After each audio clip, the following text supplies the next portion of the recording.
গরিবেরে আহার দিতেন, নিজে হয়ে রোজাদার। নিয়মর ভালোবাসার খাম, রহমতুল লিল আলামিন। জানো কি তোমরা তাহার নাম, রহমতুল লিল আলামিন। তার পথে যে বিছিয়ে দিত টুকরো কাটা স্তূপ করে, তাকেও দিলেন প্রেম মুজাসসাম, রহমতুল লিল আলামিন। জানো কি তোমরা তাহার নাম, রহমতুল লিল আলামিন।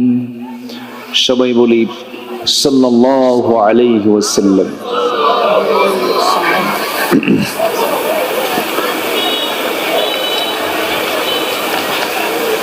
দেশের দক্ষিণাঞ্চল চট্টগ্রাম অঞ্চলের নোয়াখালী জেলার কোম্পানিগঞ্জ উপজেলার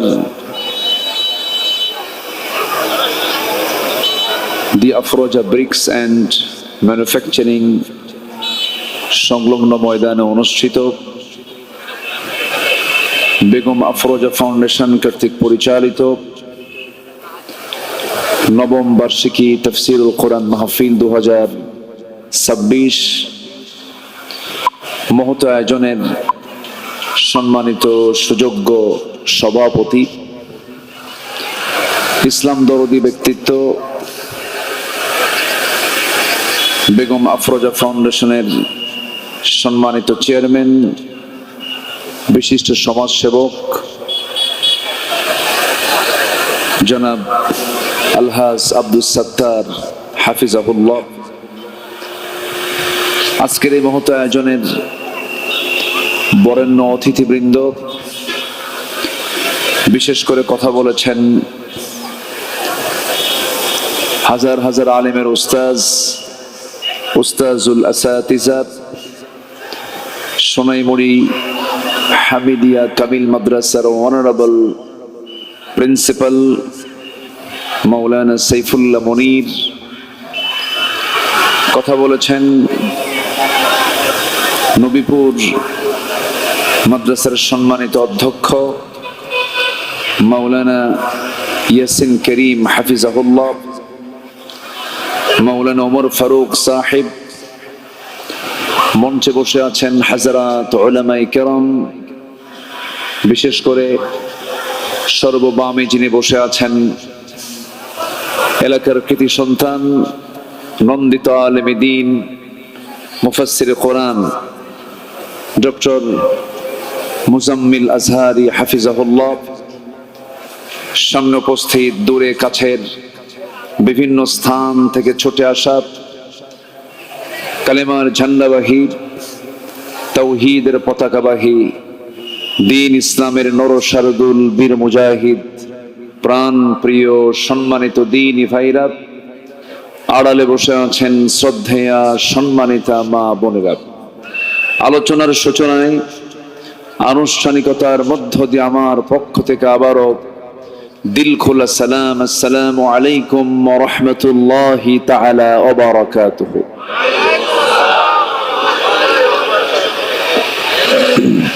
সবাই কেমন আছেন বলুন?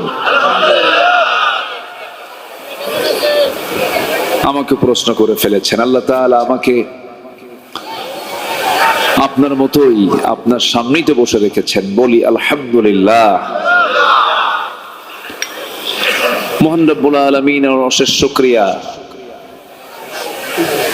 আমি একটু বলবো বৈরী আবহাওয়ার মাঝে আজকের এই মাহফিল।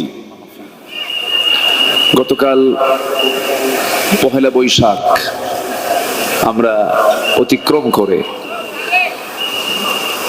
বাংলার নববর্ষের দ্বিতীয় দিবসে প্রচলিত নববর্ষের বিপরীত স্রোতে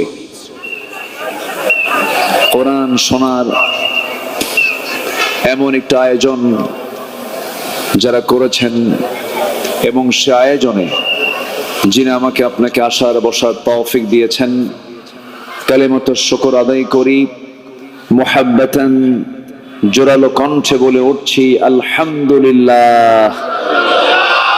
চিৎকার মেরে বলছি আল্লাহুম্মা আইন্নি আলা যিকরিকা ওয়া শুকরিকা ওয়া হুসনি ইবাদাতিকা। সবাই বলি আল্লাহুম্মা লাকা আসলামতু ওয়া বিকা আমানতু ওয়া আলাইকা তাওয়াক্কালতু ওয়া ইলাইকা আনাবতু ওয়া বিকা খাসামতু। আমরা আল্লাহ তাআলার শুকর আদায় করে নিলাম। সম্মানিত হাজিরিন, এই বসুরহাট কোম্পানিগঞ্জ এই জনপদে প্রায় এক যুগের বেশি সময় ধরে আমার পদচারণা, আমি আসি। এই অঞ্চলকে আমার কাছে খুব ভালো লাগে, আমি খুব মহব্বত করি, আপনারাও আমাকে মহব্বত করেন। 2016 সালে মেবি প্রথম একটি বড় মাহফিল, যেটা আল্লাহ পাক আমি নগণ্য আমাকে দিয়ে শুরু হয়েছে, মুসাফুরের যে মাহফিল, আমি এই অঞ্চলে মনে হয় ওই বৃহৎ প্রোগ্রামটাই আমি শুরু করেছিলাম। এই বছরও আল্লাহ পাক আমাকে আসার তৌফিক দিয়েছিলেন, এসেছিলাম। সম্মানিত হাজিরিন, আপনারা যে জনপদের বাসিন্দা, এই জনপদ মূলত এই দেশের মূলত একটি ইসলামী জনপদ, বলি আলহামদুলিল্লাহ। উলামার দিক থেকে, আলেম হাফেজের দিক থেকে যদি আমরা গণনা করতে যাই, আলেমের সংখ্যার দিক থেকে যে জেলা ফার্স্ট হবে সেই জেলার নাম কি বলুন? দেখেন, বুঝে গেছেন আপনারা। গোটা দেশের আলেমদের নেতৃত্ব এই জেলার মানুষরাই, এই জেলার আলেমরাই সাধারণত দিয়ে থাকেন। আপনারা বড় ধন্য যে আলেমদের জনপদে আপনাদের জন্ম হয়েছে, বলি আলহামদুলিল্লাহ। কোন আলিমান আও মুতাআল্লিমান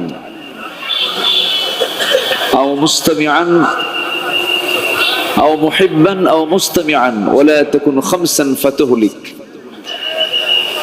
সম্মানিত ভাইয়েরা, আলেমের কদর, আলেমের সম্মানটা অনেক বেশি, এবং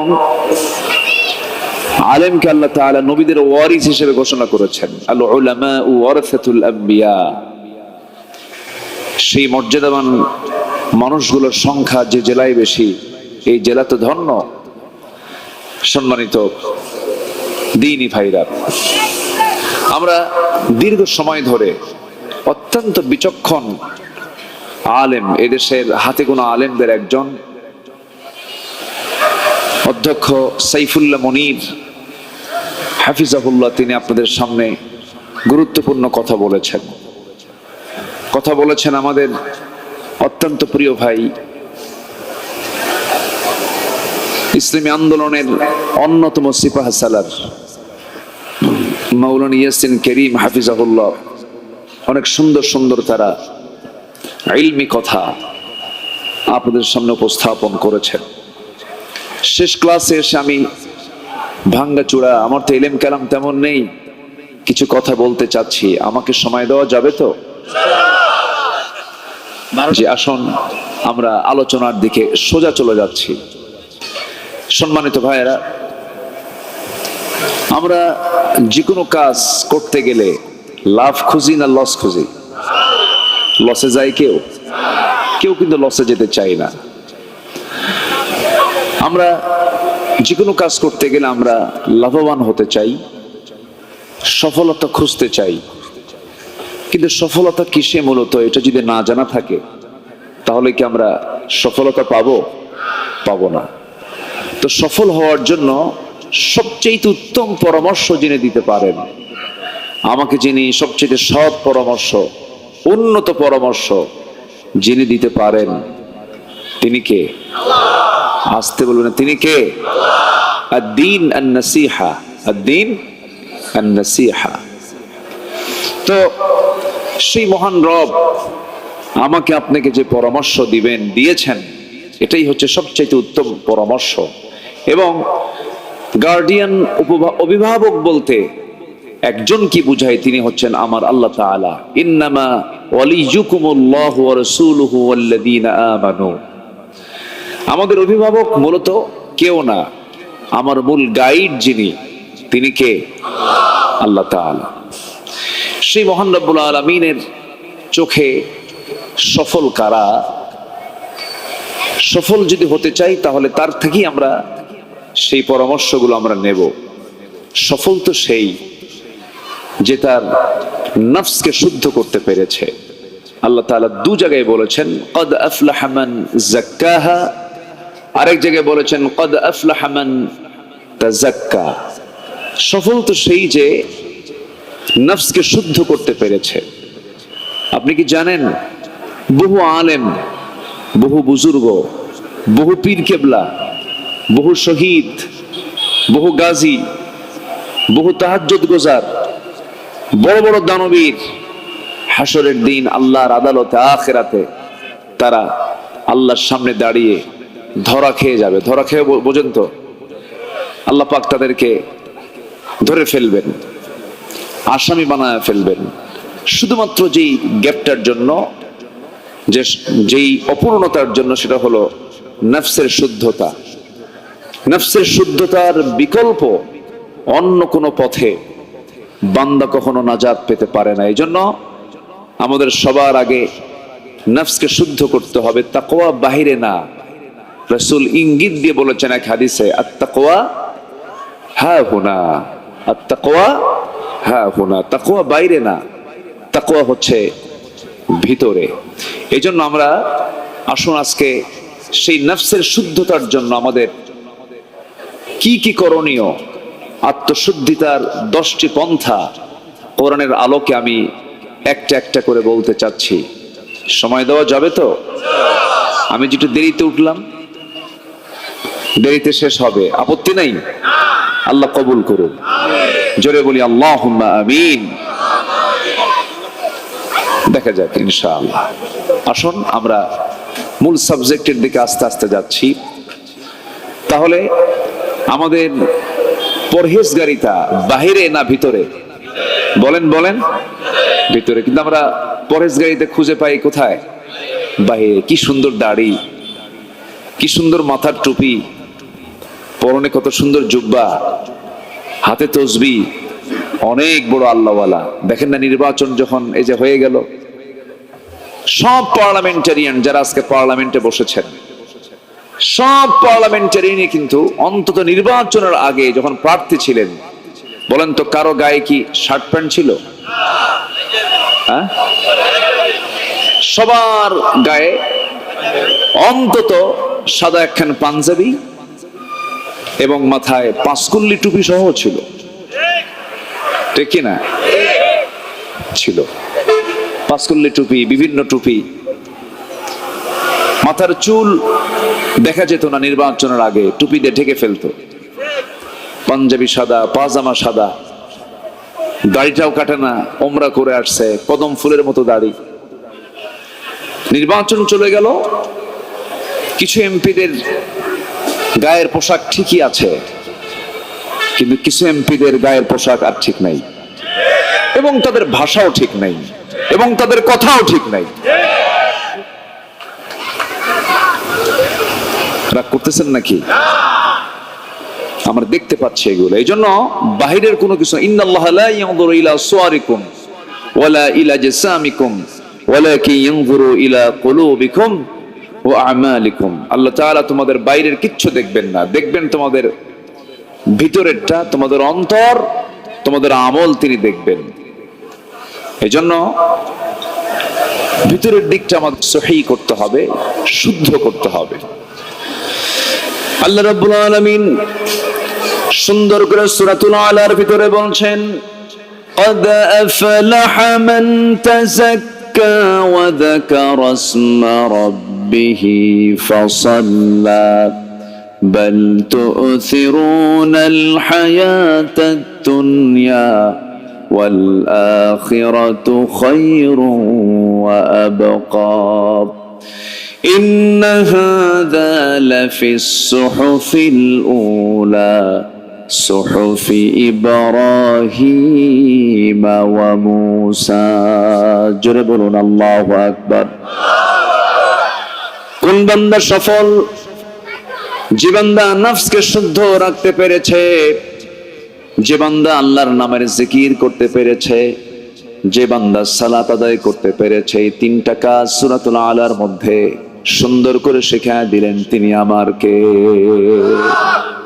নফসের শুদ্ধতা, তাজকিয়াতুন নফস, আমার রবের নামের জিকির এবং সালাত, এই তিনটা যার ভিতরে মওজুদ থাকবে, এই তিনটা যার মধ্যে রয়ে যাবে, সেই বান্দাই হচ্ছে সবচেয়ে বড় সফল। জোরে বলেন সুবহানাল্লাহ।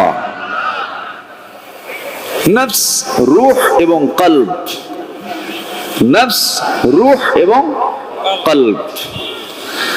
নফস হচ্ছে দুনিয়াবি চেতনা, গাড়ি চাই, বাড়ি চাই, নারী চাই, ক্ষমতা চাই, চেয়ার চাই, পাওয়ার চাই, এটা নফস, দুনিয়াবি চেতনা। আর রূহটা হলো পরকালীন চেতনা। রূহ কোন ব্যক্তির নিয়ন্ত্রণে নয়। ইয়াসআলুনাকা আনির রূহ কুলির রূহু মিন আমরি রাব্বি। আচ্ছা, এরপর কলব, এটা হচ্ছে ফেডারেটিভ, রূহটা হচ্ছে অ্যাডমিনিস্ট্রেটিভ, নফসটা হচ্ছে লেজিসলেটিভ। কলব, এই কলবের ভিতরে শয়তান কখনো ঢুকতে পারে না, শয়তান কখনো এর মধ্যে ইন করতে পারে না। কারণ আমরা এই জন্য দোয়া করি, ইয়া মুকাল্লিবাল কুলুব সাব্বিত কলবি আলা দীনিকা। সম্মানিত ভাইয়েরা, আমরা শয়তানের দ্বারা আক্রান্ত হই, শয়তান কিন্তু কলবের ভিতরে ঢুকতে পারে না। তার বড় প্রমাণ হচ্ছে একটা সূরা আছে, যারা পারি এর সঙ্গে ঠোঁটটা মিলায় মিলায় একটু বলার চেষ্টা করি। আল্লাহ রাব্বুল আলামিন বলেন, কুল আউযু বিরাব্বিন নাস মালিকিন নাস ইলাহিন নাস মিন শাররিল ওয়াসওয়াসিল খান্নাস الذي يوسوس في صدور الناس। হুজুর ভুল বলে ফেলছে, কি হবে? সুদূর না কুলুব? বলেন যদি আমি কুলুব বলে ফেলি, الذي يوسوس في قلوب الناس, হবে? হবে? হবে না। তাহলে সুদূর আর কলব, কুলুব আর সুদূরের মধ্যে তফাৎ হচ্ছে, কলব হচ্ছে ভিতরেরটা আর সদর হচ্ছে বাহিরেরটা। অর্থাৎ কলবের দরজা হলো সদর, কলবের দরজা কি? সদর। আল্লাযী ইউওয়াসওয়িসু ফি কুলুবিন নাস নয়, সুদুরিন নাস। শয়তান ওয়াসওয়াসা দেওয়ার জন্য কলবের দরজায় ধাক্কা মারে, কলবের দরজা কি? কিন্তু কলবে যেতে পারে না। ইয়া মুকাল্লিবাল কুলুব সাব্বিত কলবি আলা দীনিকা। সম্মানিত ভাইয়েরা, নফসকে শুদ্ধ করব আমরা, যদি করতে পারি সফল হব। নফস ভালো কিছু চায় না, নফস খুব বেজুত, ঠকাতে মন চায়, হিংসা আসে। একজন ভালো চলে, ভালো খায়, বসুরহাট বাজারে ভালো ব্যবসা করে, কিন্তু আরেকজনের ঘুম হয় না। এরকম লোক মনে হয় নাই? আসতে বলে আছে না নাই? আচ্ছা, অন্যের ভালো দেখে যার হিংসা হয়, ভালো লাগে না, ছটফট হয়, ভাবতে হবে ওকে ছেঁচড়া শয়তান ধরছে। কি শয়তান বলেন? ছেঁচড়া বুঝেন তো নাকি? এলাকায় কি বলে এটা? ঠিক আছে তো না? আপনাদের ভাষা তো মাশাআল্লাহ, আপনারা এমন ভাষায় কথা বলেন যে ভাষায় কথা শিখলে গোটা দেশের সব ভাষা শেখা হয়ে যায়। আলহামদুলিল্লাহ, মানে সবই আছে আপনাদের ভাষার ভিতরে। চট্টগ্রাম আছে, চট্টগ্রাম মানে চট্টগ্রামের ভাষা আপনাদের মধ্যে আছে। যেরকম একটা খাবার আছে খাইসা, আছে না? আপনারা কি কন? না হাইসা, খাইসা বলেন। আচ্ছা, এটা কিন্তু চট্টগ্রাম কক্সবাজার পর্যন্ত এটা বলে, খাইসাই বলে। আচ্ছা, এরকম করে আপনাদের এই স্থানীয় আঞ্চলিক ভাষার ভিতরে রংপুরও আছে, খুলনাও আছে, সিলেটও আছে। একটা মাঝামাঝি পর্যায়ের একটা ভাষা হচ্ছে নোয়াখালীর ভাষা, বলি আলহামদুলিল্লাহ। এবং ভাষার মধ্যে একটা আলাদা মানে লালিত্য আছে, সৌন্দর্য আছে। বোঝা যায় একটা লোক এক লাইন বললে বোঝা যায় এটা নোয়াখালী। এটা কোথায় বলেন? নোয়াখালী। এটাই তো সৌন্দর্য, এটাই তো অনেক সৌন্দর্য একটা বিষয়, বলি আলহামদুলিল্লাহ। সম্মানিত ভাইয়েরা, তাহলে যার ভিতরে হিংসা কাজ করে ওর মধ্যে কি শয়তান ঢুকছে বলেন তো? ছেঁচড়া শয়তান, খুব মারাত্মক, ভয়ঙ্কর। আমার বন্ধুগণ, ক্বালা ইয়াকুম ফিল হাসাদ ফাইন্নাল হাসাদা ইয়াকুলুল হাসানাত কামা তাকুলুন নারুল হাতাব। তোমরা হিংসা থেকে বেঁচে থাকো। আগুন যেমন সমস্ত কাঠখণ্ডকে জ্বলে পুড়ে ছারখার করে দেয়, তেমনি হিংসা তার সমস্ত নেক আমলগুলোকে বরবাদ করে দেয়। হিংসা করা যাবে না। লাইলাতুল কদরের রাত্রিতে শেষ রাতে তাহাজ্জুদে আল্লাহ রাব্বুল আলামিন বান্দার সকল বান্দাকে মাফ করে দেন, কিন্তু শুধু মাফ করেন না, দু শ্রেণীকে, দুটো বদগুণ যার মধ্যে থাকে আল্লাহ পাক তাদেরকে কখনো মাফ করেন না। একটা হচ্ছে মুশাহিন, হাসিদ, যারা হিংসুক। নাম্বার দুই হচ্ছে যারা মুশরিক, যারা শিরিক করে। এই দুই শ্রেণীর কোন দোয়া আল্লাহর দরবারে কবুল হয় না। তাহলে কি হিংসা করা যাবে? আসতে বলবেন না, হিংসা করা যাবে? এটা কিসের রোগ? না ঠিক, ওটা তো ছেঁচড়া শয়তান, নফসের রোগ বলেন। এটা কিসের রোগ বলেন? নফসের রোগ, মারাত্মক রোগ, এটা ভয়ঙ্কর রোগ। অহংকার করা যাবে না, এটাও নফসের বড় রোগ। ওয়ালা তুসাইর খাদ্দাকা লিন-নাসি ওয়ালা তামশি ফিল আরদি মারহা। কোন মানুষকে এড়িয়ে যেও না, আন্ডার এস্টিমেট করো না। রাস্তার এক ফকির তোমার কাছে কিছু চাইলো, হাত পাতলো, তুমি তাকে অসহায় মনে করে তাকে পাত্তাই দিবা না, এটা হতে পারে না। ওয়ালাকাদ কাররামনা বানি আদম, সম্মান করবে তুমি। রাজা যেমন প্রজাও তেমন, রাজা যেমন আল্লাহর বান্দা, প্রজাও আল্লাহর বান্দা, গরিব আল্লাহর বান্দা, ধনী আল্লাহর বান্দা, ধলা কালো, উঁচু নিচু, বংশ ছোট বড়, সবগুলো হলো কার বান্দা বলেন? আল্লাহর বান্দা।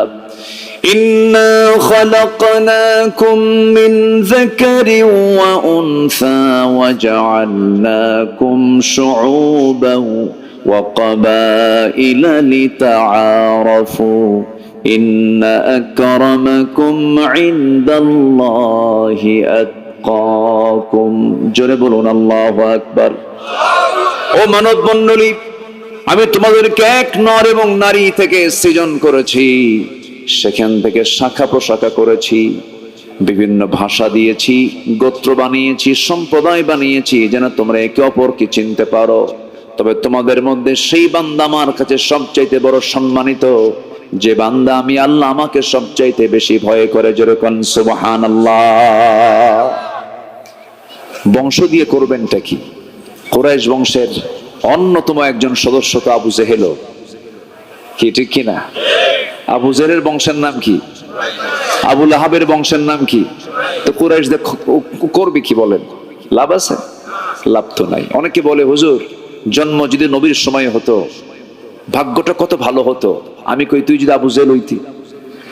কি কথা বলছেন? লাভটা কি? কোনো লাভ নাই। মানুষের দাম বেড়ে যায় হলো তার ইমানের কারণে।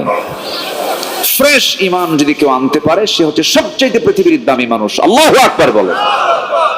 নফসের শুদ্ধতা নিয়ে যে ব্যক্তি ফ্রেশ ইমানদার সে হচ্ছে সকল যুগই সে সম্মানিত মানুষ। আল্লাহু আকবার বলেন। নবীর বাপ হয়েও তো লাভ নাই, নবীর ছেলে হয়েও তো লাভ নাই। নবীর ছেলে তো কাবিলও ছিল, কিন্তু কাবিল তো খুনি, কাবিল তো জাহান্নামী। হাবিল ছিল ভালো, হাবিল যোগ্য সন্তান ছিলেন। তিনি আল্লাহর হুকুমকে মেনেছেন, তিনি আল্লাহর প্রতি আস্থা এনেছিলেন। তাহলে আদমের সন্তান দুজন, একজন খুনি আরেকজন মজলুম হয়ে তিনি রক্তাক্ত হয়ে তিনি মারা গেলেন। দুটোই সন্তান নবীর সন্তান, একটা সুপুত্র আর একটা কি কুপুত্র।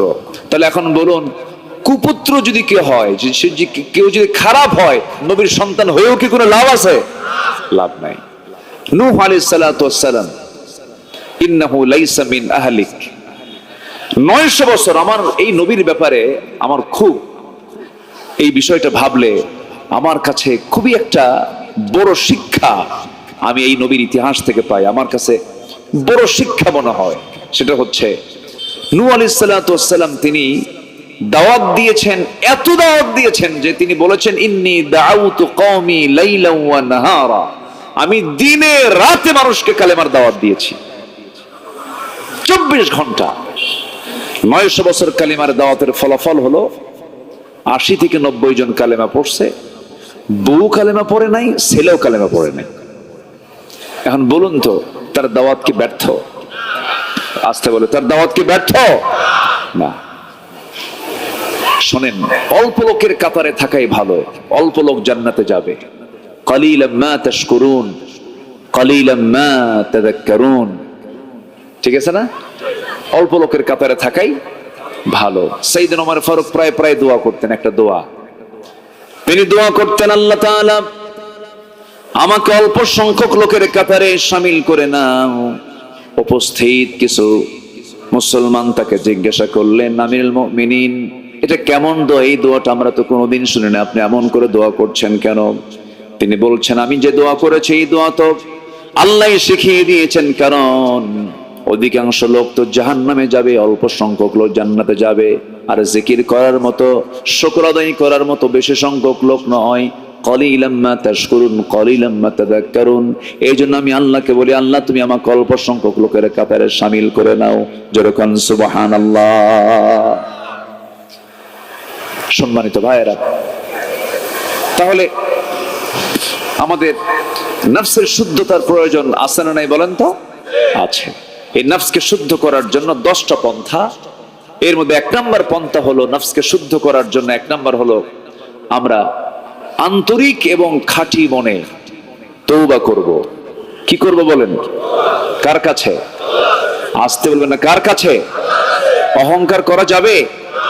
অহংকার করার যোগ্যতা একমাত্র কেবলমাত্র শুধুমাত্র যার, তিনি কে? ক্ষমতার অহংকার, টাকার অহংকার, নেতৃত্বের অহংকার। এই অহংকার যারই জেগে বসবে সেই ইতিহাসের রাস্তা করে নিক্ষিপ্ত হবে। অহংকার করেছিল ফেরাউন, আল্লাহ পাক তাকে, শুধু তাকে নয়, ওয়াগরাকনা আলা ফিরআউন, 14 গোষ্ঠীকে পানিতে চুবায় মেরেছেন। অহংকার করেছিল নমরুদ, আল্লাহ পাক তাকে ন্যাংরা মশাদে বিদায় করেছেন। অহংকার করেছিল আমাদের নিকটবর্তী ইতিহাস 2021 ভীষণ 2041 অপ্রতিরোধ্য। আমাকে ধরবে কে? আমাকে কেউ পাকড়াও করতে পারবে না। নির্বাচন শেষ হওয়ার 1 বছরও পার হয়নি, 41 লাগে নাই, 24এই গোষ্ঠী সুদ্ধা উধাও হয়ে গেছে। আসতে কোন কেন? আস্তে কোন কেন? অত্যাচার তো কম হয়নি। আমি ব্যক্তিগত ভাবেও আমাকে অনেক জুলুম করা হয়েছে। আজকের এই মাহফিল ওই পরিবেশে হওয়া কি এত সহজ ছিল বলেন তো? কত পারমিশন লাগে, থানায় যাও, পুলিশের পারমিশন নিয়ে আসো, স্থানীয় নেতার কাছে যায় পা ধরো, হাত ধরো, নেতার নাম পোস্টারে দাও, পোস্টারে আসছে নামটা ছোট আকারে আসছে, পোস্টার পাল্টাও। কি ঠিক কিনা? এগুলো করছে কিনা বলেন? এগুলো করছে কিনা বলেন? করেছে। সম্মানিত ভাইয়েরা, অহংকার করা যাবে না। অহংকার করবে যে মামু বাড়ি দিল্লি গিয়ে পড়বে সে, এটা কিন্তু আমার দেশে নিকটবর্তী ইতিহাসকে আমরা শুনলাম না দেখলাম? বলেন শুনলাম না দেখলাম? দেখলাম। অহংকারের ফলাফল কি হতে পারে আমরা তা দেখে নিলাম। অহংকার করব না আমরা। অহংকার করার যোগ্যতা কার? আল্লাহ তাআলা। আমার বন্ধুগণ, লোভ করা যাবে না। অবৈধ কোনো লোভ কামনা বাসনা করা যাবে না। এটা অন্তরের একটা রোগ, নফসের বড় রোগ। অবৈধ কামনা বাসনা, কামনা বাসনা আসবে। ফেরেশতার কোনো কামনা বাসনা নাই, ফেরেশতার কোনো ডিমান্ড নাই, তার তো বউ বাচ্চা নাই। বান্দার ভিতরে কামনা বাসনা আসতে পারে।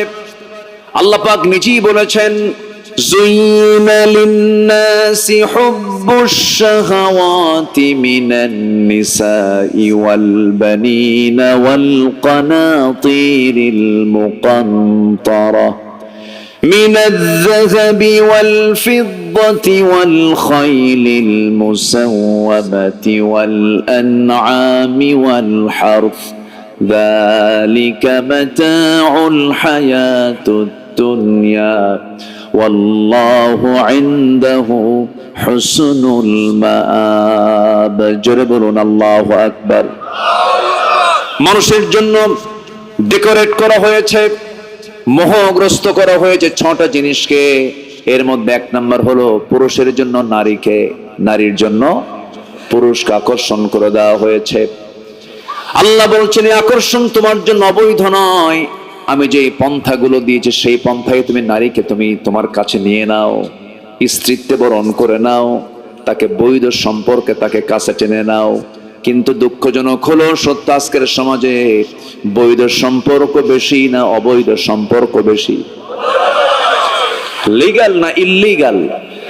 ইল্লিগাল রিলেশনটাই আজকের সমাজে বেশি। গতকালকে এই যে বৈশাখ গেল, এসো হে বৈশাখ, কি যেন আছে?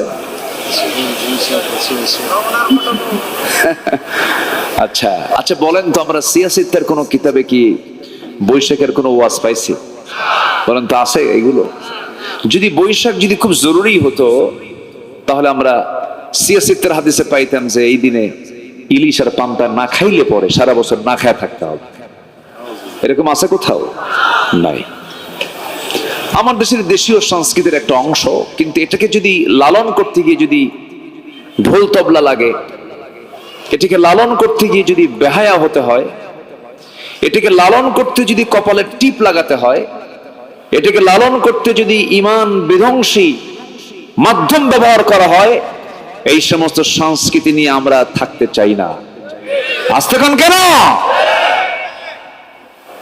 ঈমানের সাথে সাংঘর্ষিক এমন কোন কাজ কখনো সুস্থ সংস্কৃতি হতে পারে না। গা ভাসিয়ে দেওয়া যাবে না, সতর্ক থাকতে হবে। ঈমান কিন্তু কখনো নষ্ট করা যাবে না। আমি কি আলোচনা চালাবো ভাই? তো না বলি কিছু কিছু ভাই চলে যাচ্ছেন, কিছু বলেনও না। একটু বলতে হবে তো, হুজুর আমি চলে যাচ্ছি, আমি আর আজকে আসতে পারলাম না, হুজুর আল্লাহ হাফেজ, বলে যাবেন আপনি। না বলে যাচ্ছেন কেন? আমাদের 1 নম্বর কাজ হচ্ছে নফসের শুদ্ধতার জন্য আমরা তওবা করব। কার কাছে বলেন তো? আল্লাহর কাছে। জেনা করেছি আর জীবনে জেনা করব না, সিদ্ধান্ত নিয়ে ফেলবো, আল্লাহ মাফ করে দিবেন। আত্তাইবু মিনাজ যামবি কামান লা যামবা লা। যার তওবা কবুল হয়, তার বিগত জীবনের প্রিভিয়াস লাইফের কোন একটা গুনাহ তার আমলনামায় থাকে না। এত বড় একটা নেক কাজ হচ্ছে তওবা করা। কার কাছে? আল্লাহর কাছে। আমার বন্ধুগণ, অবৈধ কামনা বাসনা থাকা যাবে না। বিয়ের সময় হয়েছে, বিয়ে করে ফেলতে হবে। জিনার কাছে যাওয়া যাবে না, সুদের কারবার করা যাবে না। প্রয়োজনে আপনার একটু চলতে ফিরতে কষ্ট হবে, হয়তো ইলিশ ভাজা খেতে পারবেন না, মরিচ ভাজা খাবেন, কিন্তু সুদের কাছে যাওয়া যাবে না, হারামের কাছে যাওয়া যাবে না, অবৈধ কোনো পন্থা অবলম্বন করা যাবে না, মিথ্যার আশ্রয় নেওয়া যাবে না, ধোঁকাবাজি করা যাবে না, ঠকানো যাবে না, ওজনে কম বেশি করা যাবে না। এগুলো সব নফসের রোগ। কিন্তু ওজনে কম বেশি দেওয়ার মতো ব্যবসায়ী বুঝি বাংলার জমিনে নাই। বলুন তো, আমার দেশে নিত্য প্রয়োজনীয় খাদ্য সামগ্রীর দাম যে মাসে সবচেয়ে বেশি বাড়ে সেই মাসের নাম কি বলেন? বরকতের মাস, তো এই জন্য দামও বাড়ে। এই হলো আমাদের ব্যবসায়ীদের চিন্তা চেতনা। ঠকাতে পারলেই বলা হয় সে অত্যন্ত যোগ্য মানুষ, সে ঠকাতে পারে, ব্যবসার কৌশল সে জানে, মানুষকে ঠকাতে পারে না। ওজনে আপনি কম দিবেন, ওজনে কম দিলে পরে একটা সূরা আছে, একটা সূরার নামকরণ করেছেন মুতাফফিফিন, ওয়াইলুল লিল মুতাফফিফিন। ওই সমস্ত লোকদের জন্য ধ্বংস হয়ে যাক যারা নেওয়ার সময় বেশি নেয় আর দেওয়ার সময় কম দেয়। এই সমস্ত আচরণ যাদের মধ্যে পরিলক্ষিত হবে, আল্লাহ তাদের ধ্বংস কামনা করেছেন। বহুদিন আগের আমার একটা ব্যক্তিগত কথা বলছি, বহুদিন আগে, প্রায় 15 থেকে 16 বছর হবে, আমি একদিন বাজারে ঢুকলাম, কাঁচা বাজার, মাছ কিনবো, মাছ খরিদ করব। মাছ কেনার জন্য ভিতরে ঢুকেছি, মাছ বিক্রেতা মাছ নিয়ে বসে আছে। দূর থেকে এক কোনায় বসে থাকা মাছ বিক্রেতা আমাকে লক্ষ্য করে লম্বা একখান সালাম দিল, মানে আপনি আমার কাছে আসেন। সালাম দিয়ে বলছে, হুজুর আমি আপনার দারুণ ভক্ত, আমি আপনার ওয়াজ শুনি হুজুর। তাই? তো কাছে গেলাম, আলহামদুলিল্লাহ, ভালো কথা। তো আমি তো বাজারে আসছি, আমার কিছু কেনাকাটা করতে হবে, মাছ কিনবো, হুজুর নেন। তো ওজন করলো আমার সামনে।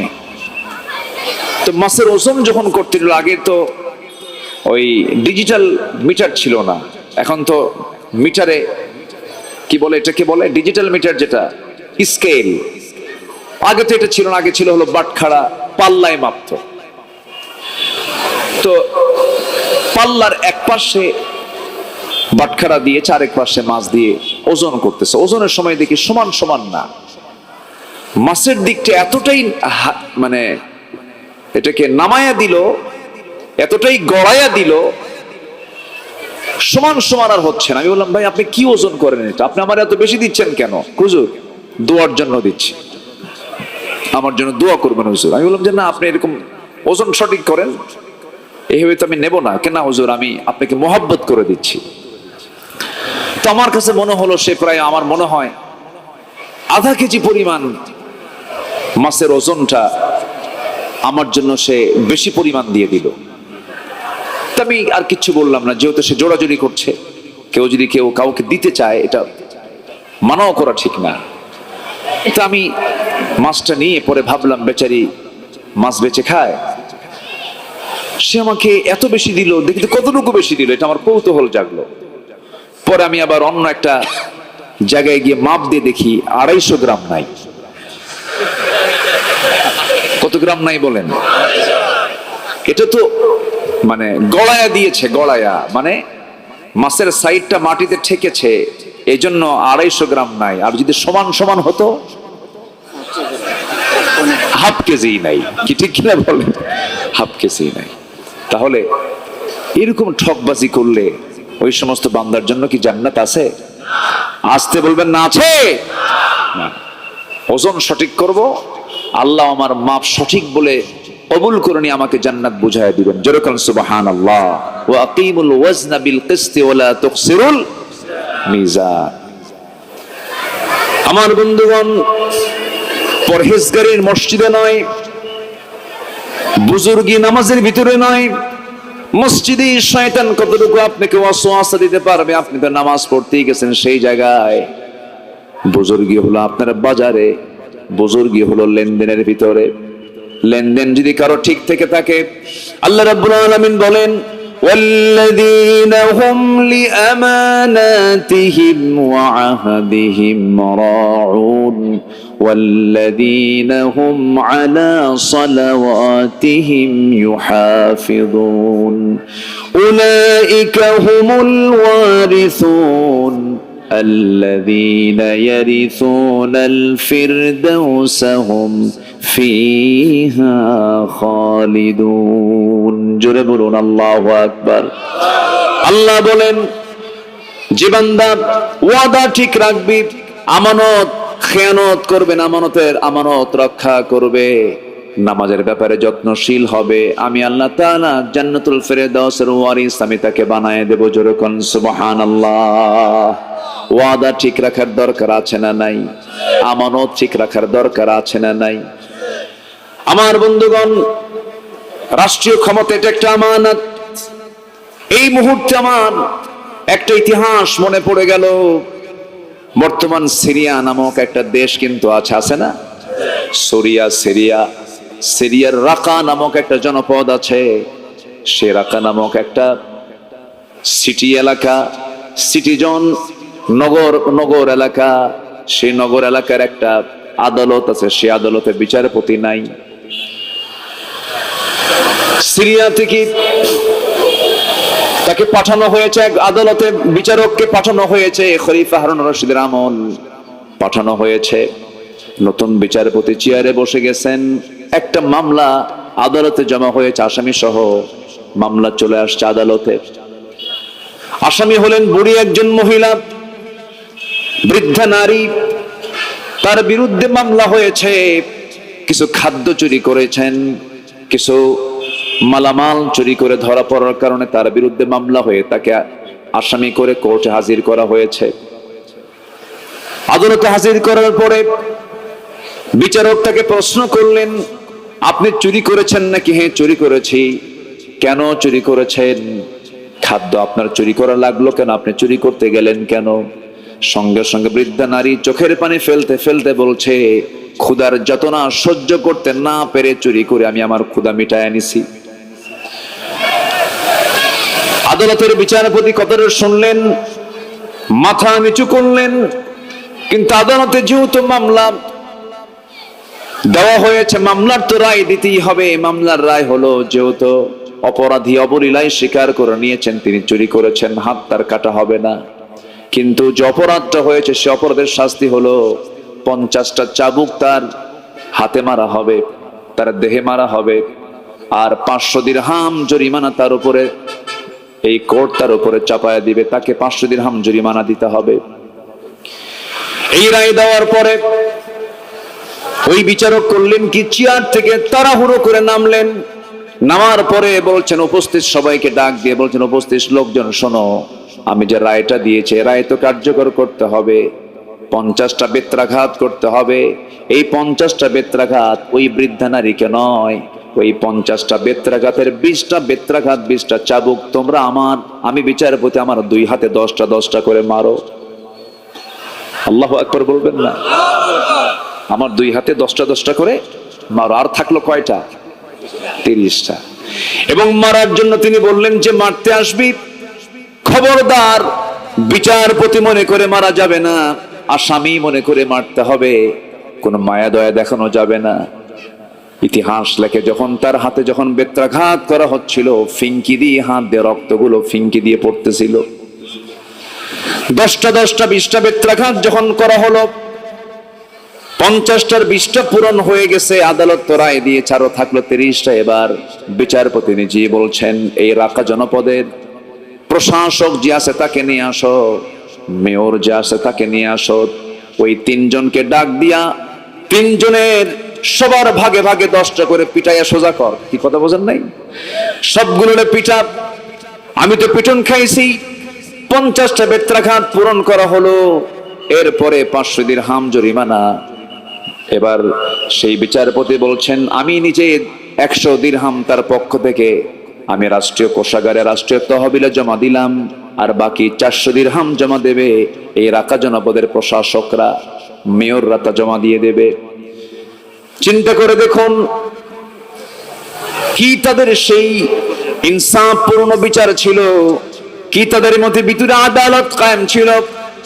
এরপরে 1 মাস পর ওই বৃদ্ধা নারীকে খলিফা হারুন তাকে ডেকে পাঠালেন। মহিলা ভয় অস্থির হয়ে গেলেন, খলিফা আমাকে ডাকছেন কেন? মনে হয় আমার উপরে কোনো পানিশমেন্ট হবে। 1 মাস পরে ডাকার পর যখন দরবারে তাকে নিয়ে যাওয়া হলো, দরবারে ঢোকার সঙ্গে সঙ্গে খলিফা হারুন তার সামনে দাঁড়িয়ে বলছেন, বৃদ্ধা মা, আপনার প্রতি আমরা যে হক আদায় করার কথা ছিল সে হকটা আদায় করতে পারি নাই, বড় জুলুম হয়েছে আপনার উপরে। আপনি যদি আমাকে না মাফ করেন, কিয়ামতের দিন আমাকে আসামির কাঠগড়ায় দাঁড়িয়ে জবাবদিহি করা লাগবে। আর আপনি যদি আমাকে মাফ করে দেন, আল্লাহ তাআলা আমাকে মাফ করে দিবেন। জোরে কোন সুবহানাল্লাহ। তারা কি আর আমরা দেখি কি? তারা কি আর আমরা দেখি কি? ক্ষমতার মিসইউজ, এটা এই জাতির জন্য একটা বড় দুর্ভাগ্য। ক্ষমতা যারাই পায় তারাই ক্ষমতার মিসইউজ করে, অপব্যবহার করে, ঠিক কিনা বলেন? সবাই এটাই তো দেখে আসতেছি আমরা। সম্মানিত ভাইয়েরা, আমরা যে সমাজে বসবাস করছি, বলুন তো সুদের পরিমাণ কমছে না বাড়ছে? জেনার পরিমাণ কমছে না বাড়ছে? ধর্ষণ, বলেন ধর্ষণ কমছে না বাড়ছে? বেড়েছে। তাহলে চুরি, ডাকাতি, ধর্ষণ, জেনা, এরপরে সুদের কারবার, মদের কারবার, এগুলো কি 1000 বছর ওয়াজ করে কি বন্ধ হবে? না। নামাজ পড়েন, নামাজ পড়ুন, নামাজ কায়েম করুন, 1000 বছর শুধু ওয়াজ করলে হবে না। নামাজ পড়ো পড়ো এই কথা 1000 বছর বললেও নামাজ কায়েম হবে না। নামাজ কায়েমের জন্য রাষ্ট্রীয় পর্যায়ে নামাজের বিল টেনে নামাজকে সমাজে, রাষ্ট্রে প্রতিষ্ঠা করতে হবে।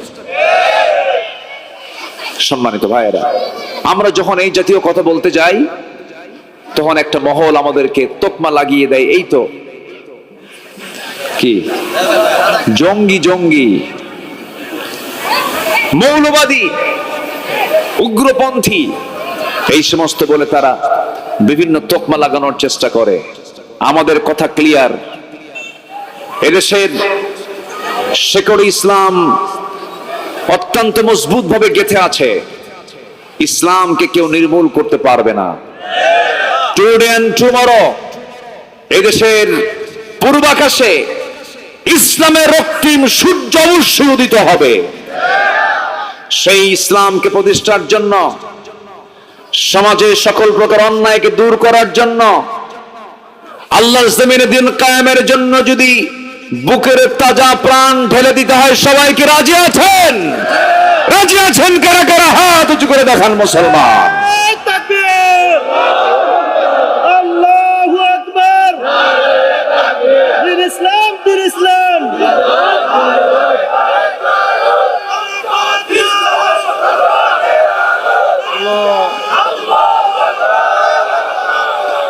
আল্লাহ কবুল করুন, জোরে বলি আমিন। আরো জোরে আমিন। প্রতারণা বেশি দিন টিকবে না, ধোঁকাবাজি টিকে না। সম্মানিত বন্ধুগণ, আমরা সোজা পথে চলতে চাই, সোজা চিন্তা করি। যে আল্লাহর আকাশের নিচে আমরা বসবাস করি, সে আল্লাহর জমিনে অবস্থান করে, আকাশের নিচে অবস্থান করে আল্লাহর আইনের বিরুদ্ধে কোন আইনকে আমরা বিশ্বাস করি না। সোজা কথা। এত মার প্যাচ আমরা বুঝি না। শয়তান প্যাঁচ লাগায়। শয়তান কি লাগায়? প্যাঁচ লাগায়। সরল পথ কয়টা হয়? আর সরল পথের উল্টা বাঁকা পথ কয়টা হয়? অসংখ্য। সরল পথ, সরল রেখা কি? দুইটা ফোঁটা, দুইটা ফোঁটাকে এক জায়গায় করলি একটা সরল রেখা হয়ে যায়। সরল পথ একটাই, বাঁকা পথ অসংখ্য, অসংখ্য বাঁকা পথ। আমরা সেই সরল সোজা পথেই আমরা টিকে থাকব জীবনের শেষ নিঃশ্বাস থাকা পর্যন্ত। জোরে বলি ইনশাআল্লাহ। তাহলে আত্মশুদ্ধিতার 1 নম্বর পন্থা হচ্ছে আমরা তওবা করব খাঁটি মনে। কার কাছে? আল্লাহর কাছে। মোজাম্মেল ভাই চলে যাচ্ছে? আছেন তো? চেনেন ওনাকে আপনারা? জি, মাশাআল্লাহ। অত্যন্ত বিনয়ী মানুষ, অত্যন্ত ভালো মানুষ, আলহামদুলিল্লাহ।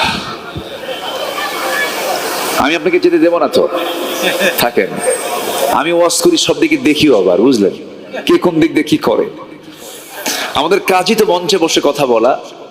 যারা প্রতিদিন যে কথা বলে, যে ইজি হয়ে যায় না, ইজি হয়ে যায়। কিন্তু যে কোনোদিন কথা বলে নাই, যদি এখানে বসে যদি কথা বলতে দেওয়া হয়, মুখ নড়বে না ঠ্যাং নড়বে? বলেন বলেন, কি নড়বে? দুপা নড়তে নড়তে তো স্ট্রোক করার মতো অবস্থা হয়ে যায়। সম্মানিত ভাইয়েরা, একটু আমাকে সময় দেন। একটা পয়েন্ট আমি কেবল শুরু করেছি, ব্যাখ্যা নিলে অনেক সময় লাগবে, আমি শর্ট করে বলছি। তাহলে তওবা হচ্ছে চুরি করছে আর করব না, দুনিয়ার দল করছে আর দুনিয়ার দল করব না, সব ধোঁকা, সব প্রতারণা, সব ধান্দাবাজি, সব হলো চাঁদাবাজি, সন্ত্রাসী। এই সমস্ত পথ আমাদের দরকার নাই। আমরা দল করব কার? আস্তের দল করব কার? আল্লাহর দল করলে লাভ কি জানেন? আপনি জয়ী হন আর পরাজয় হন, নিহত হন অথবা বিজয়ী হন, ইউকতাল আও ইয়াগলিব ফাসাউফা নুতিহি আজরান আযীমা। আল্লাহ পাক আপনাকে দুটোর জন্যই পুরস্কার দিবেন, মরলেও পুরস্কার, বেঁচে থাকলেও পুরস্কার, কোনো লস নাই। বলি আলহামদুলিল্লাহ, জোরে বলি আলহামদুলিল্লাহ। ভাইরে, আমাদের মূল টার্গেট থাকতে হবে আখিরাত। এক এতিমের জায়গার ভিতরে একটা খেজুর গাছ সমস্যা হয়ে যায়। এতিম তার জমিটাকে, তার বাগানটাকে প্রাচীর দিয়ে ঘেরাও করবে, কিন্তু একটা খেজুর গাছ মাঝখানে আটকে যায়। খেজুর গাছের কারণে সে বেড়া দিতে পারছে না, প্রাচীর দিতে পারছে না। নবীর কাছে সে যখন এই কথা বলে ফেললেন, রাসূল বলছেন, দেখি আমি ব্যবস্থা করছি। তো পাশে ওই একটা খেজুর গাছের মালিক হচ্ছে আবু লুবাবা। আবু লুবাবা, আবু লুবাবাকে রাসূল বললেন, ও আবু লুবাবা, এই যে জায়গাটা এতিমের, তুমি যদি এই গাছটা একটা তুমি তাকে দিয়ে দাও, আল্লাহ রাব্বুল আলামিন তোমাকে একটা খেজুর গাছ দানের কারণে আল্লাহ পাক তোমাকে সুন্দর জান্নাতের মালিক বানায় দিবেন, তুমি দিয়ে দাও।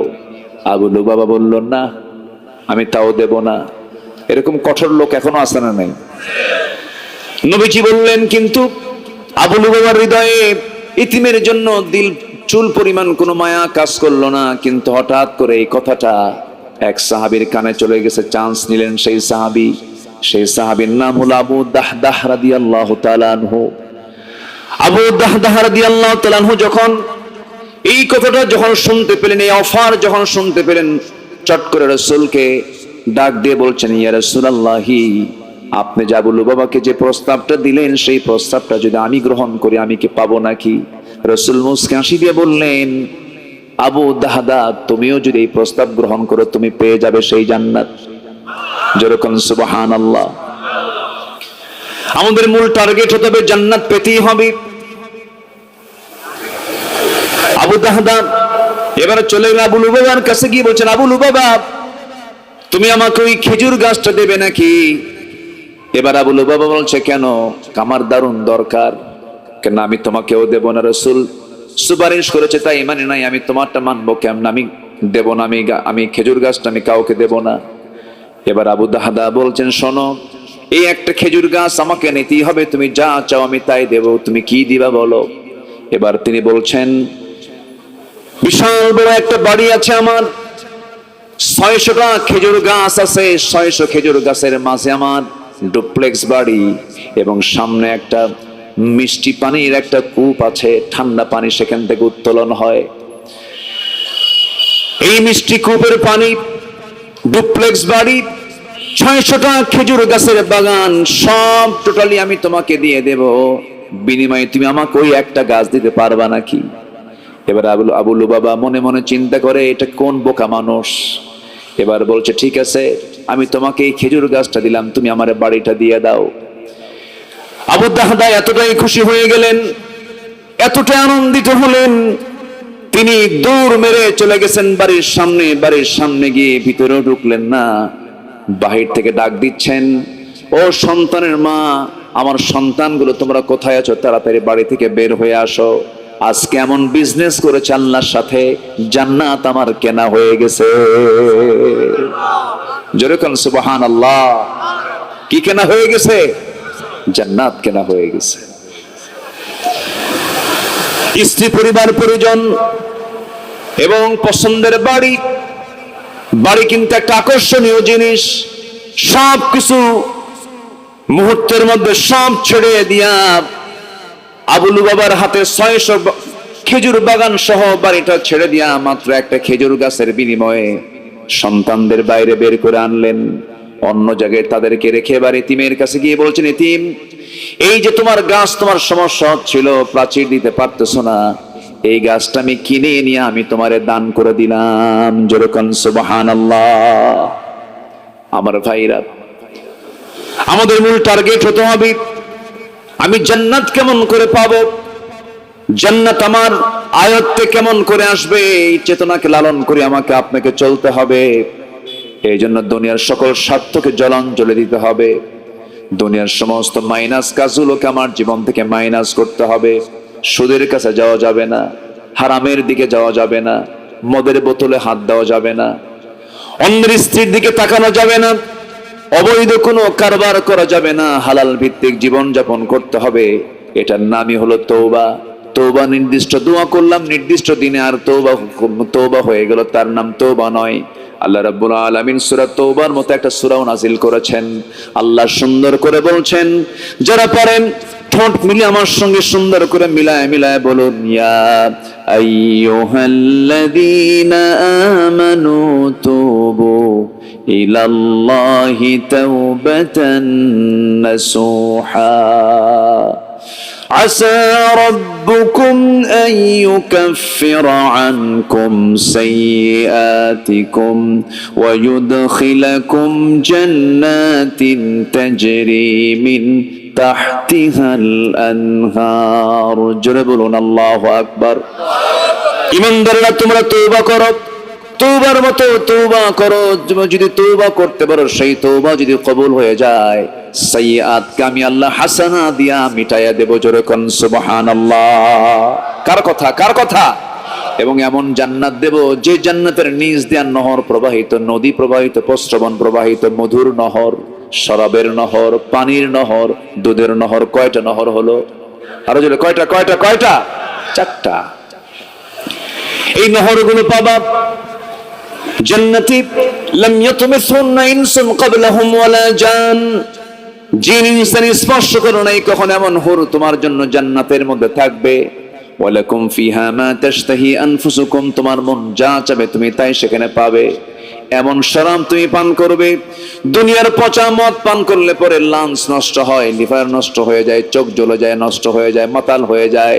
কিন্তু জান্নাতের শরাব একবার পান করলে পরে জীবনের শক্তি ডাবল ডাবল হয়ে যাবে। জোরে কোন সুবহানাল্লাহ।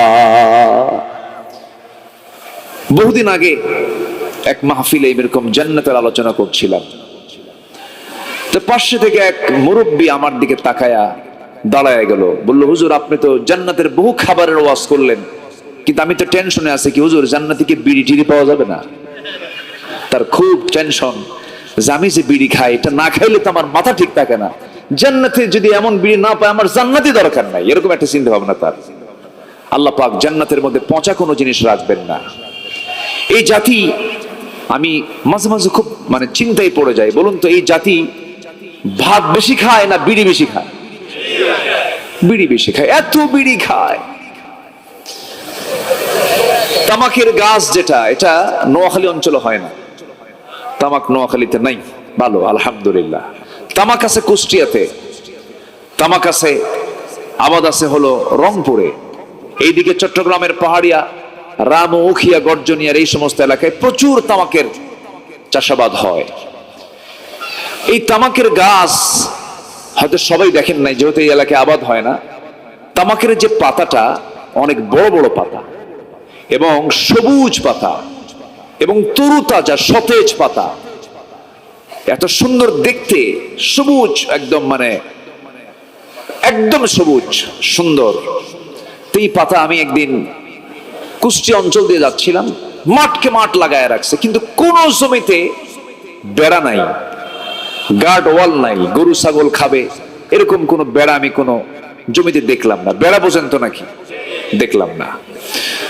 এরপরে আমি একজনকে কৌতূহল বশত আমি একটু জানার জন্য বললাম, ভাই এই যে মাঠকে মাঠ এই তামাকের গাছগুলো লাগাইছে, গরু ছাগল তো একটাও তো এই পাতাগুলো রাখার কথা না, বেড়া দেয় না, এলাকায় কি গরু ছাগল নাই? হুজুর গরু ছাগল আছে, কিন্তু এলাকার কুত্তাও এগুলো খায় না। কি কথা কি বুঝতেছেন আপনারা? কুত্তাও খায় না। তাহলে তামাক পাতার ক্ষতিকর দিক গরু বোঝে, ছাগল বোঝে, ভেড়া বোঝে, 4 পা বোঝে, কয় পা বোঝে না? বলেন কয় পা বোঝে না?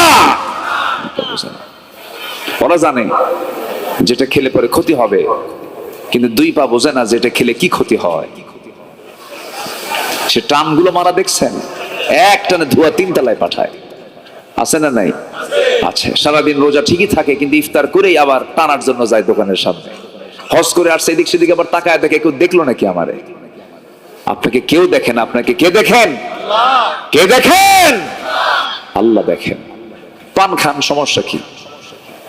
পান খেতে আপত্তি নেই, আমার ইয়াসিন ভাইও পান খায়, খান।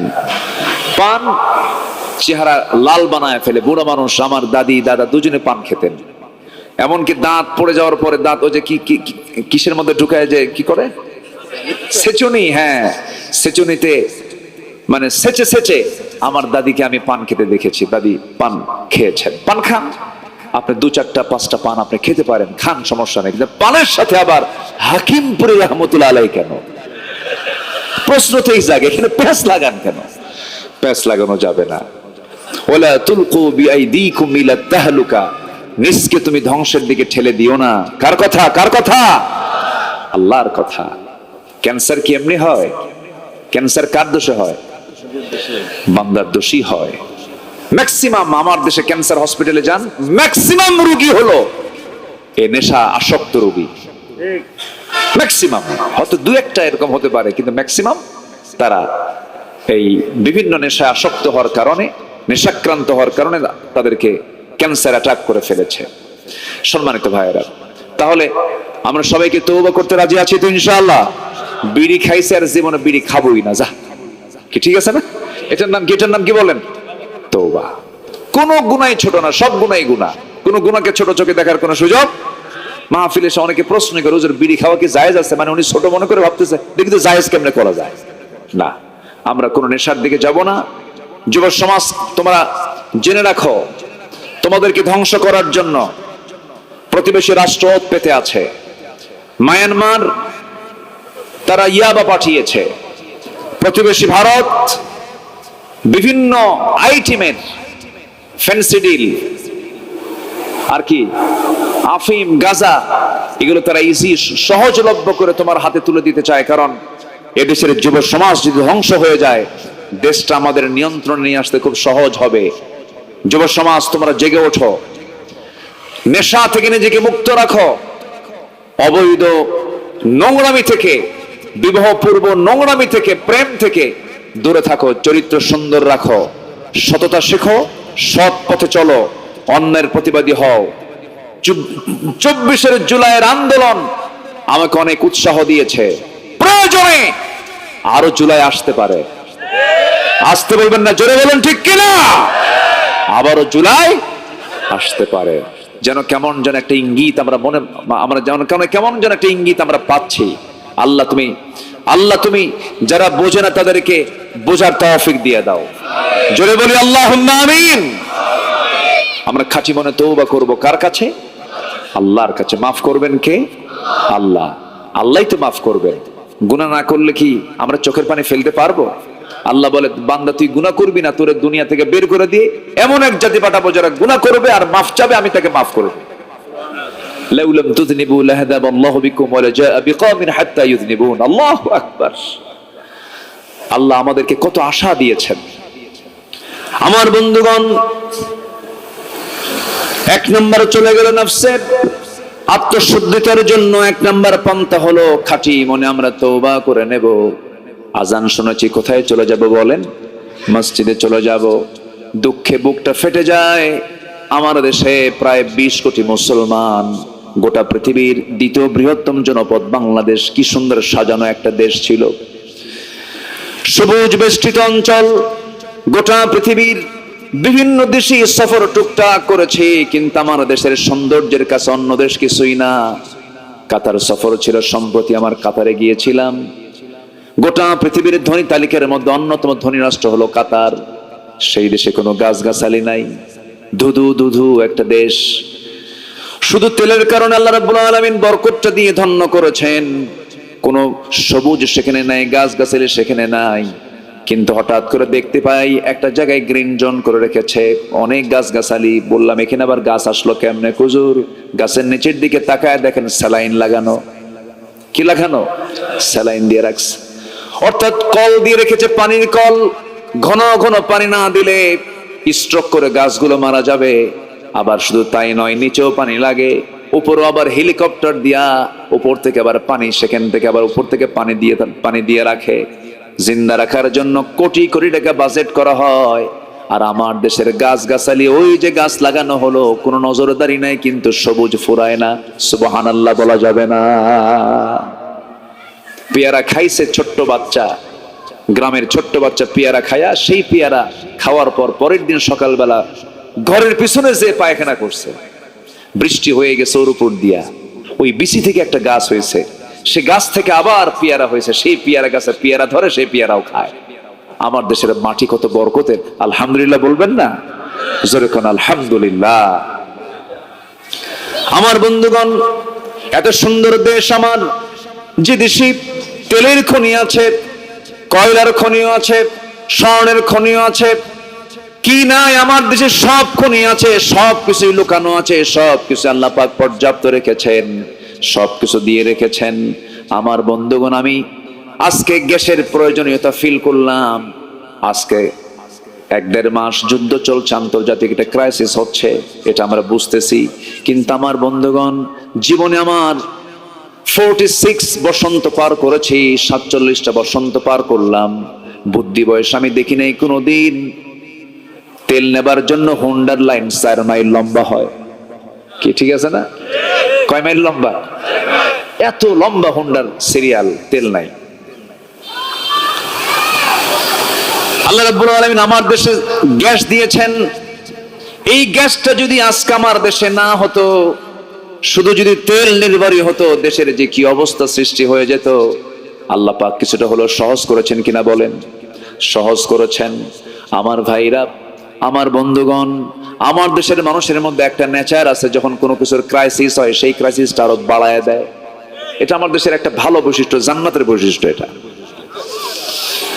সেদিন এক ফিলিং স্টেশনের মালিক আমাকে বললেন, আমার খুব বন্ধু মানুষ। আমি বললাম আচ্ছা, ঘটনা কি একটু বলেন তো। প্রত্যেকটা ফিলিং স্টেশনে, এই ফুয়েল ফিলিং স্টেশনে এই লম্বা সিরিয়াল কেন? আপনি এরকম মানে আপনি এত লম্বা সিরিয়াল করতেছেন কেন? বলতেছে, আমি আমার জীবনে যত তেল বিক্রি করেছি, 1 সপ্তাহের জরিপে আমার যে তেল গেছে, এরকম 1 সপ্তাহে এত পরিমাণ তেল আমি আমার জীবনে বিক্রি করিনি। মানে কি জানেন? এক হুন্ডাওয়ালা হুন্ডার তেল ভরার জন্য একবার আসে না, বারবার আসে। বারবার এসে হুন্ডার ট্যাঙ্কি না, ও বাড়ির ড্রাম পূরণ করে। বাড়ির কি করে?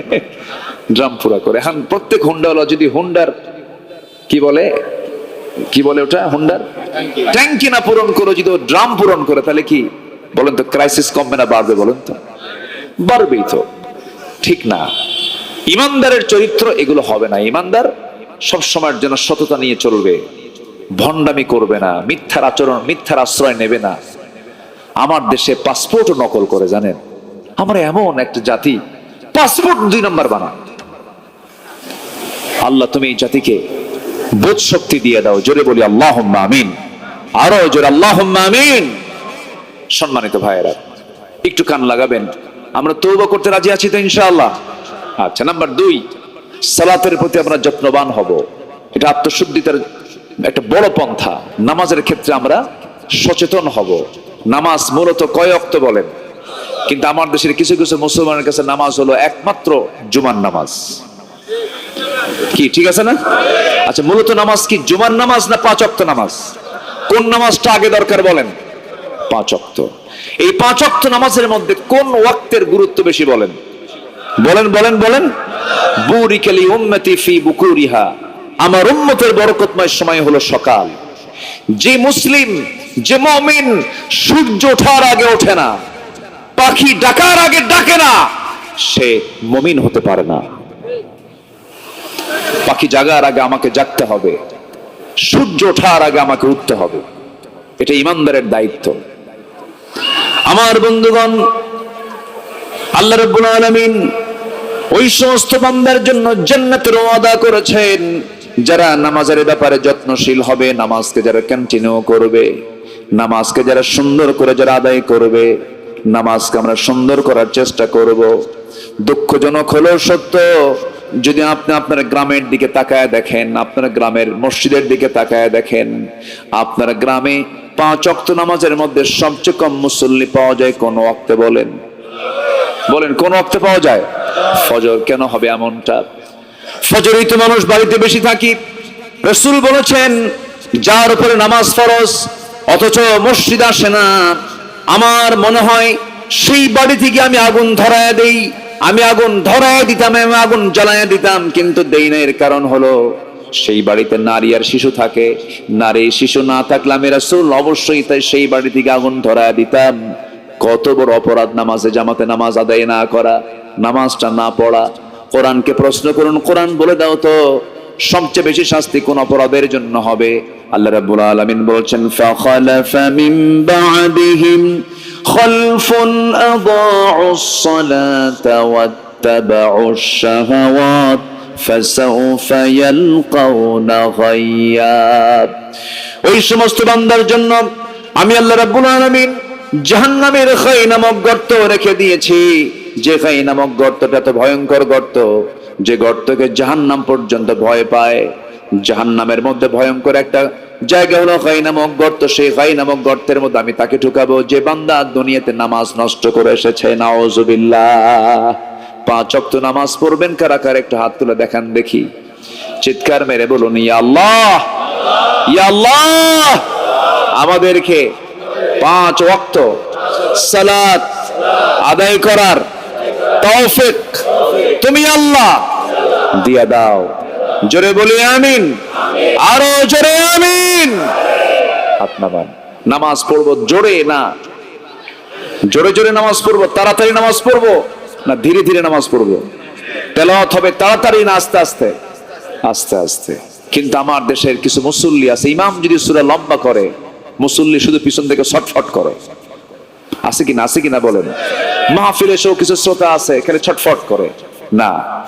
যে ইমানদারের হৃদয়ে কোরআন বসে না, যে নামাজির হৃদয়ে নামাজের সময়টা বিরক্তিকর মনে হয়, সেই ইমানের স্বাদ এখনো পায় নাই। ইমানের স্বাদ সেই পাবে নামাজ যত লম্বা হবে, যখন ওই নামাজির মনে হবে যা নামাজ আরো লম্বা হোক, আরো লম্বা হোক, তখন বোঝা যাবে সে নামাজের মধ্যে সে মজা পাচ্ছে। বলি আলহামদুলিল্লাহ। মজা না পাওয়ার আরো কিছু কারণ আছে। অন্যতম কারণ হলো না বোঝা, না জানা। 2019 সালে আমি কোন হজের সফরে মদিনা মুনাওয়ারায় ফজরের নামাজে দাঁড়িয়েছি। 2 রাকাত নামাজে দাঁড়ালাম। বয়স্ক একজন ইমাম আব্দুর রহমান হুজাইফি, উনি নামাজের ইমামতি করছিলেন। ফজরের 2 রাকাত নামাজ শেষ হলো। আমার বাবা আমার সাথে ছিলেন। আমাকে বলল, বাবা ইমাম সাহেব নামাজ পড়লো কত মিনিটে? আমি বললাম, আব্বা 39 মিনিট থেকে 40 মিনিট সময় লেগেছে। 40 মিনিট সময় ধরে ফজরের 2 রাকাত নামাজ, ফজর নামাজ, ফরজ নামাজ আদায় হলো। আমি মনে মনে চিন্তা করলাম, এই টাইমটা যদি দিয়ে বাংলাদেশের 4.5 লক্ষ মসজিদের যে কোনো একটা মসজিদে ইমাম যদি একদিন ফজরের নামাজ 40 মিনিট লাগায়া পড়ে, নামাজও শেষ। বলেন নামাজও শেষ, ইমামতিও শেষ। বলবে হুজুর জান নাই কোনো গতি, সে করে ইমামতি। আপনি আপনার মত নিয়ে থাকেন, আপনি বিদায় নেন, আমাদের সময়ের দাম তো আছে। সম্মানিত ভাইয়েরা, না, সবচেয়ে বেশি সময় দেব আমরা নামাজে। জোরে বলি ইনশাআল্লাহ। তাহলে আমাদের নফসটা শুদ্ধ হবে, আমাদের হৃদয়ের ভিতরে প্রশান্তি আসবে। পৃথিবীর কোনো কাজে এত প্রশান্তি নাই যে প্রশান্তি আমরা পাবো সিজদার মধ্যে। জোরে কোন সুবহানাল্লাহ। কিসের ভিতরে বলেন? সিজদার ভিতরে। আমরা নামাজটা লম্বা করব, কন্টিনিউ করব। আল্লাহ সবাইকে সেই তৌফিক দান করুন। জোরে বলি আল্লাহুম্মা আমিন।